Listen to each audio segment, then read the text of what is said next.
Ladies and gentlemen, week 5 of the NFL season has come and gone, so you already know what that means. It is Wednesday, which means my updated 2023 NFL mock draft is live right now. So, as you know, we have the updated draft order. Kind of crazy. Carolina slips into the number one overall pick. Pittsburgh appears in the top three, and Detroit, even though at the beginning after week 1 were like around 19 or 20, are now at pick 4 again. So, the top five: Carolina, Las Vegas, Pittsburgh, Detroit, Washington. Not something that we really predicted. Maybe Detroit, but we would probably think that Jacksonville, Houston, Atlanta would be in there, maybe even the Jets or the Giants. So things are really getting interesting this year. A lot of teams, the Giants are 4-1, the Jets are 3-2. A lot of really, really impressive teams. And I know 5 weeks still really isn't that much, but we could all dream. And this is really shaping up to be a crazy draft order. Definitely something that we didn't predict. So it's really cool to see how this progresses throughout the year. There's some big changes to this mock draft this week. A lot of prospects have fallen out of my first round, a lot of new guys in my first round as well. So without further ado, I think we should just get into it. So if you guys notice, I am using NFL Mock Draft Database. Super nice guy. I've been talking to him a lot on Twitter. He's a great follow as well. I will link him in the description down below. He's a great guy. He really just strives for the best. And I figured I'd give his website a try this time because they honestly have more prospects listed than PFF. So, I mean, the more the merrier. So let's get into it right here. We're going to start it up. Pick number 1, we got the Carolina Panthers, and I think this is pretty straightforward. Baker Mayfield is terrible. Sam Darnold is terrible. P.J. Walker is probably the best option. They're all free agents after the year. This is a no-brainer for me. It's got to be a quarterback. Now, I know a lot of people are differing on the quarterback class. A lot of people think that Bryce Young is the number 1 quarterback. A lot of people make a case for Will Levis as well. I'm going to go the different route. I think C.J. Stroud, despite being from Ohio State, so many people think that just because a prospect is from a certain college that they are not going to be good. I don't think that's true at all. A lot of people cite Justin Fields. A lot of people cite Dwayne Haskins, rest in peace. But the fact of the matter is CJ Stroud is better than both of those guys as a prospect and as a player. I think his game is going to translate flawlessly to the NFL. He's my number 1 overall pick. Now, pick number 2, I really sat here and struggled. And the reason why is because there's so many ways that the Raiders can go at number 2. Now, a lot argue that at number 2, you should be drafting a quarterback, regardless of really who you have on your roster, besides for, Aaron Rodgers, Josh Allen, guys like that, Patrick Mahomes. And I really took that into consideration. I really wanted to take Bryce Young here. I thought that Will Levis was an option as well. The fact of the matter is, even though that the Las Vegas Raiders have an out on the Derek Carr contract after this year, they could cut him or trade him for only a $5 million cap hit before, his cap hit goes back up into the 30s. I don't think he's the problem. Yes, I know that, Bryce Young, Will Levis, CJ Stroud, these guys could be better in the long run, but you know exactly what you're going to get. This is a guy that's taken the Raiders to the playoffs multiple times. And I know that they haven't had much success, but I mean, the Monday Night Football game is really a case in point. He played very, very well, and the team around him kind of let him down. So I'm going to go with Jalen Carter here. I really wanted to go with Will Anderson, but Jalen Carter fits more of a need. They still have Max Crosby and Chandler Jones as their defensive ends, and they're both under contract. So I think Jalen Carter hits a more significant need right away. Then moving on to Pittsburgh, kind of the same deal. I mean, Will Anderson is here, could be a perfect outside linebacker complement to TJ Watt. I know Alex Highsmith has played very well, but I'm sure a lot of Pittsburgh Steelers fans would rather have Will Anderson than Alex Highsmith. I was going to go with Will Anderson here. Also, offensive tackle is a big problem as well for the Pittsburgh Steelers. I think this is way too high to take an offensive tackle in this class. I think the offensive tackle class is good, not great. I wouldn't spend a 3rd overall pick on an offensive tackle. So really their next biggest need is cornerback. And I know it says suggested right there, and I'm going to take the suggestion. I think Kelee Ringo is the best cornerback in this class, and it fills a massive need for Pittsburgh. They automatically get rid of the need for a CB1, and that's Kelee Ringo for them here. Then at number 4, I've been preaching this for weeks. I know with Bryce Young still on the board, a lot of Lions fans are probably going to say, hey, take Bryce Young. I still don't buy it. I know that Jared Goff, Bill Belichick is Jared Goff's dad. That's abundantly clear throughout his career. But the fact of the matter is, I think there are bigger problems on the Detroit Lions team than the quarterback and the offense. The offense before the blank against against the Patriots, excuse me, was number one in the league. And I know that that's a trend that probably wasn't going to continue throughout the entire year, but I still don't think that there's an issue on the offensive side of the ball. I think both of these first round picks need to be defense. And if Will Anderson is sitting on the board and you already have Aiden Hutchinson, who has proved to be far and away the best defensive lineman that the Detroit Lions have so far this year, I think you take it and you pair Aiden Hutchinson with Will Anderson Jr. Then moving on at number 5, no-brainer. Carson Wentz is not the long-term answer. That is abundantly clear. I do not agree with what Ron Rivera said, that the reason why they are struggling so much is quarterback play. He is a defensive-minded coach, and his defense is in the shitter right now, to put it lightly. So I don't think all the blame goes on Carson Wentz, but he is not the long-term answer, and that's what we're here for. And if Bryce Young's on the board at number 5, I'm going to take him here with the Washington Commanders. Then at number 6, you have the Houston Texans. Judging from the Houston Texans offense over the entire season, they need weapons. This team is probably neck and neck with the Atlanta Falcons for the worst roster constructed from top to bottom. So you could really go any way here. Jordan Addison, Jackson Smith-Njigba. You could even go for Will Levis here, Myles Murphy. I am going to go with Jackson Smith-Njigba. Don't get me wrong. I think Brandon Cooks has been one of the most underrated wide receivers throughout his entire career in the NFL. And Nico Collins is pretty good. They just need something. And I think Jackson Smith-Njigba has that something that they're missing on the offensive side of the ball. Besides for a franchise quarterback and an offensive line. But they have Dameon Pierce. And I think Dameon Pierce has played really well so far this year. So I'm going to go with Jackson Smith-Njigba at number 6. Then at number 7, there's a couple ways you can go. I am not going a quarterback here. At number 7, I think the only way that the Atlanta Falcons take a quarterback is if they are picking inside the top 3, and that is very possible. But right here, it's not possible because they're picking at number 7. Myles Murphy is a really nice option here. I am going to go interior. I think Brian Bresee solves a lot more problems for the defense than Myles Murphy does. And also through tape study, Myles Murphy is not the best run defender either. He's lightning quick off the edge, and he can get to the quarterback ASAP. But I think as a complete edge rusher, you need to have that run defense ability, and he just doesn't have that quite yet. So I am going to go with Brian Bresee here. He solves a lot more problems for the Falcons at the time. Then swinging around again, the Houston Texans. And speaking of Myles Murphy, that's who I'm going to go with. I think the biggest need, to be honest with you, for the Houston Texans is defensive tackle. Malik Collins and Ray Lopez are their starting two defensive tackles on the depth chart, at least on ESPN. I don't know how true that is. I haven't really had the chance to watch too much of Houston Texans games so far, thank God, this season. But I have to say that edge rushing is the next biggest need for the Houston Texans. Like I said, this is a roster that just has any prospect that's up there, they should just take best player available. And right now, Myles Murphy is the best player available.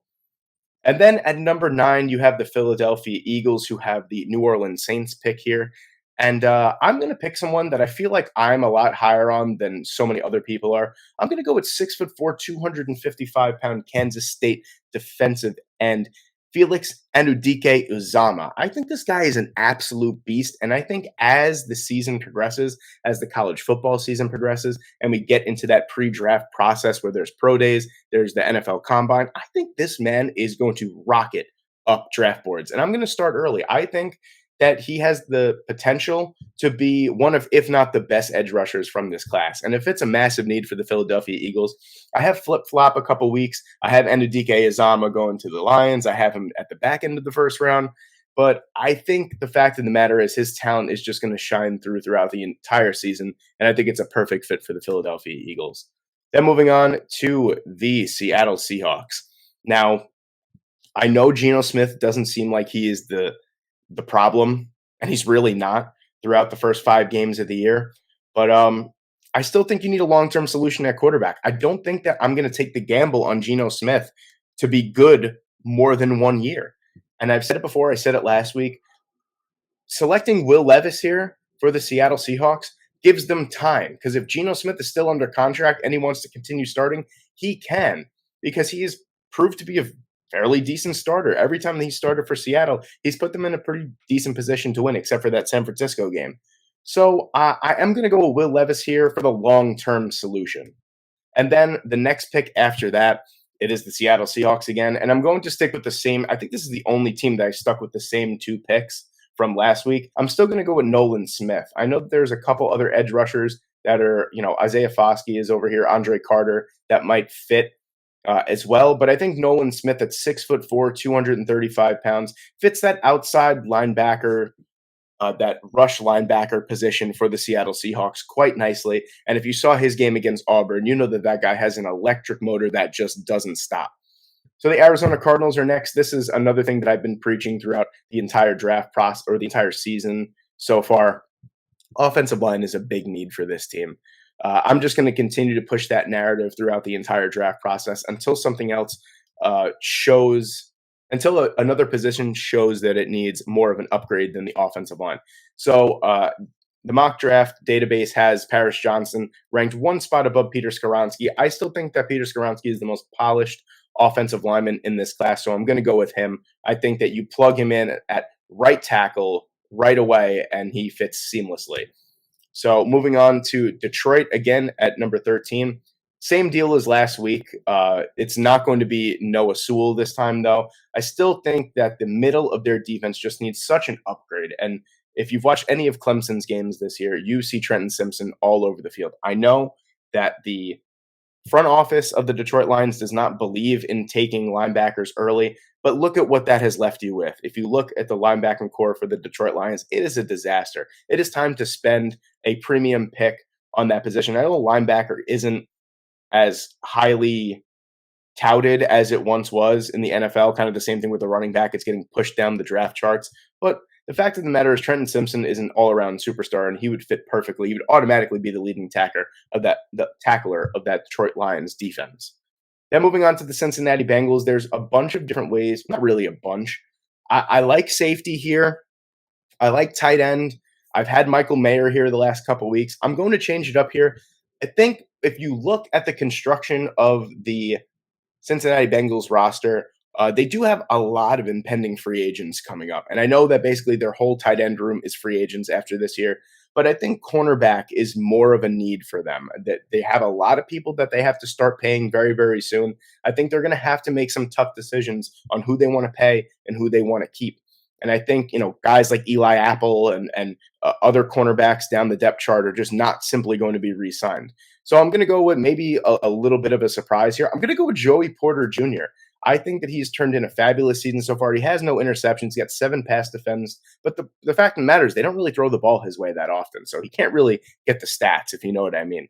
But moving on to number 15 with the New England Patriots. And I think from what we've seen from Jack Jones the last couple weeks, I think we could hold off on cornerback for a little while here. I mean, that whole cornerback room has been fantastic the last few weeks. So I'm going to hold off on that. I am going to go with a wide receiver here. I am going to take Jordan Addison off the board. I've said it once. I've said it again. We'll keep saying it. I think he is the second best wide receiver in the class. I think he could even make a case to be the best wide receiver in the class when it's all said and done. Then Jacksonville up next. Straight up, the right tackle position needs a massive upgrade. Juwan Taylor is horrible. So I'm going to go with Paris Johnson Jr., as simple as that. Moving on to the Chicago Bears. Same thing. They need a weapon in the worst way. Now, last week, I'm pretty sure I don't have it off the top of my head. I picked Kayshon Boutte here. I'm going to switch it up. I'm going to go with Quentin Johnson. The reason why is Quentin Johnson looked utterly unstoppable against that Kansas Jayhawk team on Saturday. I know it is the Kansas Jayhawks, but hey, they were undefeated up until that point. He was simply unstoppable. He had 12 catches, 6'4", 215 pounds. He gives you that real feel of a number one wide receiver, and I think that the Chicago Bears desperately need that. So I'm going to go with Quentin Johnson here. Indianapolis, same thing. If you watched that entire Thursday night game, I feel absolutely sorry for you. I watched about a half of it, and then I said, I have better things to do with my life. So I am not going to watch the second half. And that couldn't have been a better decision on my part. But I mean, Matt Ryan is horrible. But I think that they have bigger needs, believe it or not, at the wide receiver position. I mean, that Broncos defense is pretty good, and they put the absolute clamps on those receivers. I mean, Alec Pierce had 8 catches, 81 yards. He looked like the best wide receiver on the field, and I think that should really tell you something. Don't get me wrong. I like Alec Pierce. I liked him last year through the draft process, but I don't think he should be your best wide receiver on the field. I think Keyshawn Boutte has had a really slow start to the season, but so is that LSU offense. So I'm going to give him the benefit of the doubt, and I'm going to go with Keyshawn Boutte here. Moving on to number 19, you have the Miami Dolphins. And a lot of different ways I wanted to go with this Miami Dolphins team. I was thinking a 3-4 defensive end would be nice here, but they still have Emmanuel Agba and Christian Wilkins under contract. The running back position, I was really, really adamant about last week, and now I'm thinking about it that Mike McDaniel has come from the Shanahan tree.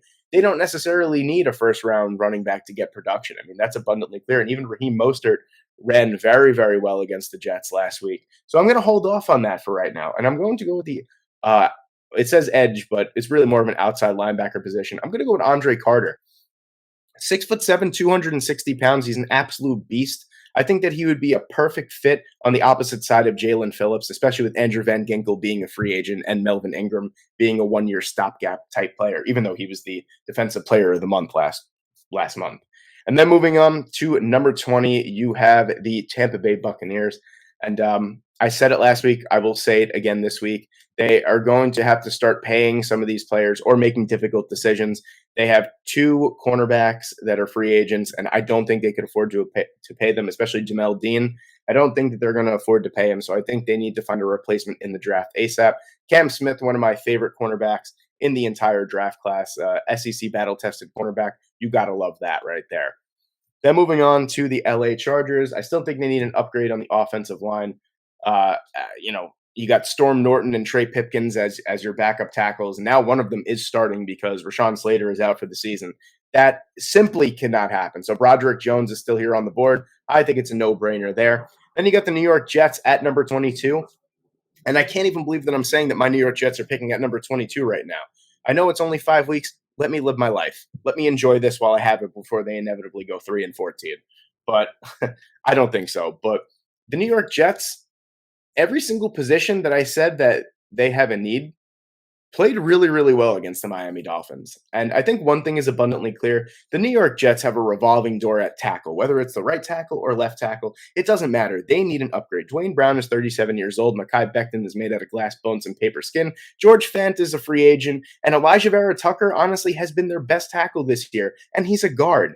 That really says something. I think Jalen Duncan is someone that's going to start rising up the draft boards as the year goes on. 6'6", 320 pounds. The guy is an absolute beast, especially in pass protection. I think that's something that the Jets absolutely need if they want to take the next level. Then moving on to number 23, and this is the Green Bay Packers coming up with a bad loss to the New York Giants.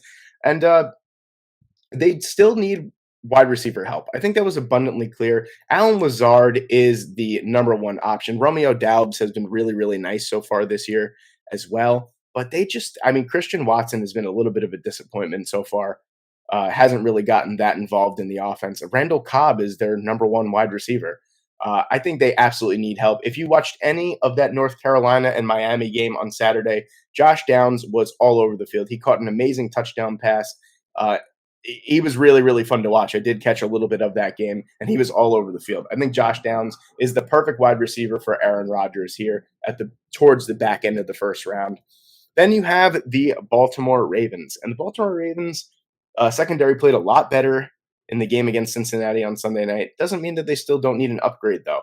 And I love the versatility that Antonio Johnson brings here. I know he's listed under a safety, but he has some cornerback background as well. I love the versatility that he brings, the athleticism. And this is a guy that could be your starting slot corner from day one. Moving on to Tennessee, now you at number 25. And same thing, a lot of different ways you can go. You can go offensive tackle here. You can go maybe at 3-4 edge rusher, I was thinking as well. I am going to switch it up. I'm going to go with Michael Mayer, the tight end. I mean, they are getting zero production out of the tight end position this year. And I think they have like one touchdown caught from the tight end position this entire year. And that simply just can't cut it. Michael Mayer is a great blocking tight end as well. So he fits into the ideology of, Mike Vrabel and the run first offense that they possess. Moving on, you have the New York Giants at pick number 26. Wild thing to say throughout 5 weeks. But if the Giants are at number 26, like a lot of different ways you can go. same thing. This is like you can go linebacker. Noah Sewell is still on the board. There's a couple really good cornerbacks that are still there. But I am going to go with an edge rusher here. Or it's listed. Tyree Wilson's listed under defensive line, but I mean, everywhere you go, it's something different. He's a defensive end. He's an outside linebacker. He's a defensive tackle. 6'6", 275 pounds. I think he fits perfectly in a 3-4 defense as a defensive end, or even maybe an outside linebacker. O'Shane Ximenez is a free agent after this year. Maybe they want to replace him with a 6'6", 275-pound monster. But imagine this guy on the opposite side of Kayvon Thibodeau. I think that would be an incredibly scary duo there. I like the idea of it, so I'm going to go with it. I like Tyree Wilson here at the back end of the first. And then Dallas, I've had Dan Quinn deserves to be a head coach again. And if he doesn't want to be a head coach again, that's completely fine, because he has taken this Dallas defense over the last couple of years and turned them into a juggernaut. So I think, why not give him another piece? Leighton Vander Esch is a free agent. Don't know if they're going to re-sign him. I really like the prospect of Noah Sewell playing under Dan Quinn. This is a downhill linebacker that loves to stop the run. Sure, he could be better in zone coverage, but that is something that could come along with pro coaching as well. So I love the prospect of a 6'3", 251-pound linebacker in the middle of that Dallas defense. And then you have the Kansas City Chiefs here at number 28. Same deal. They're going to have to make a lot of tough decisions with that Patrick Mahomes contract looming as they start to get into the first couple years of that extension. They're going to have to make some tough choices. And I'm pretty sure Frank Clark is a cap casualty, I think, going into next year. And I think they have to replace him with a younger edge rusher. 6'6", 265-pound Isaiah Foskey comes back into my first round after being out for about a month or so. He is as athletic as they come for 6'6" or 6'5". I like the prospect of pairing young pass rushers together. I like Isaiah Foskey, and I think that he would make a really, really nice pairing with young George Karlaftis as well. So moving on to Minnesota here at number 29. And I think that they desperately need some cornerback help. I don't know what it is with the Minnesota Vikings, but they love to get up big in games and then just let the other team come creeping back. They were up like 21-3 against the Chicago Bears of all teams, and then went down by 1 point at some point. I mean, they just got to get it together. But the fact of the matter is, on the defensive side of the ball, they do need some upgrades in the secondary. I think Cam Dantzler made Daddy Play of the Week. I mean, he sunned Isaiah Smith-Marset, just literally ripped the ball right out of his hands. But be that as it may, I think they do need some help in the secondary. I know Clark Phillips is here. I like more of the size here. I'm going to go with Garrett Williams here. 6'2", 200 pounds, has really showed to be very, very good this year and has improved greatly since last year as well. I think he's only going to get better with pro coaching as well. I love the prospect of having a 6'2" cornerback on the back end as well. And then moving on to the Buffalo Bills with the second to last pick in the first round. There's only 31 picks in the first round, as you guys know, this year. I don't know why they still have the Vegas Raiders as the last pick in the first round, but when we get to it, I'm just going to pick a kicker just to get rid of it. But the Buffalo Bills, an interesting report came out saying that the Buffalo Bills have inquired about star running back Christian McCaffrey. So that really gave me an idea. If they don't land Christian McCaffrey, why not go for Bijan Robinson if you really need a 3-down star running back? And he's still here on my board. So you know what? This is a team that, when they are playing right, are far and away, I think, the best team in football. So why not add a position of need like running back with Bijan Robinson if he's still here? I doubt, on draft day, I doubt that he'll be here at number 30. I would be shocked. But we did say the same thing about Breece Hall last year, and he went into the second round. So Bijan Robinson's still here. I'm going to take him. And then with the last pick in the first round here with the Philadelphia Eagles, we attacked the edge rushing position before. Now it's time to attack the back end of the defense. Darius Slay is getting older. Avonte Maddox and James Bradbury, I'm pretty sure, are free agents after this year. It's time to address the position, and there's no one better on my board right now than Clark Phillips. The size kind of puts me off just a little bit. He's 5'10", 185 pounds. Not ideal size for a cornerback. But, I mean, he is outstanding. He's having a great year. he's a phenomenal prospect, and I think that he plays a lot bigger than his 5'10" status, and it fits a huge need for the Philadelphia Eagles. So, like I said, the Raiders are up again. I'm going to go with let's go with the worst kicker. Who's the worst kicker on this board? Noah Ruggles. Let's go Noah Ruggles here at the back end of that first round. So there you have it. There is my NFL mock draft after week 5 of the NFL season. I hope you guys enjoyed this video. You let me know down below. Please like the video. Please leave a comment. Please let me know what you liked about this video. Let me know maybe you disagreed with some picks, whatever it may be. I love to have conversations in the comments section. And please subscribe to the channel. At the time I'm recording, I'm only 4 subscribers away from 2,000. So if we can get my channel over 2,000 subscribers by the time that this video has run its course, that would be absolutely fantastic. And I couldn't thank you guys enough for your continued support. Thank you guys so much for watching. Have a great day, and I will see you in the next one.